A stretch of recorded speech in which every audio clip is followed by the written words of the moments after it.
At the heart of California housing politics is a conflict between the state and local governments, and understanding it explains the dramatic policy shift of the past decade.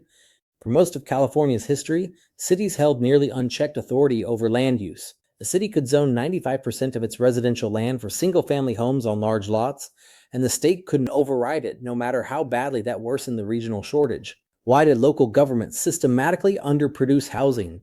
The political economy is revealing.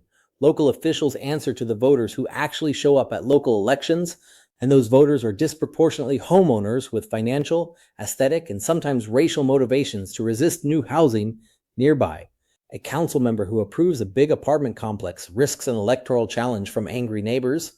One who denies it risks nothing, because the renters who would have lived there have no vote in the jurisdiction that excluded them. That asymmetry, baked into local democracy, reproduced exclusionary zoning generation after generation.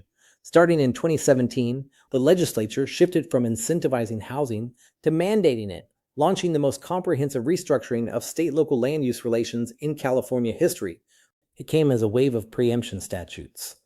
SB 35 created a ministerial by right approval path for qualifying multifamily housing, removing local discretion. SB 330, the Housing Crisis Act, froze local downzoning. AB 2011 opened commercial land like strip malls to housing. SB 4 opened land, owned by churches and universities.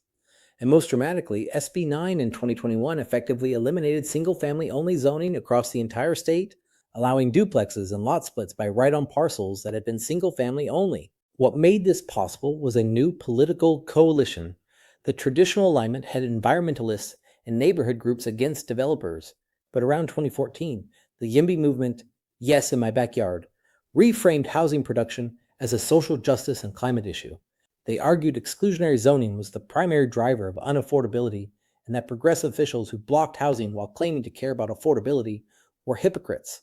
This built a cross-cutting coalition of affordable housing developers, construction unions, tech employers, and progressive legislators, most prominently Senator Scott Wiener.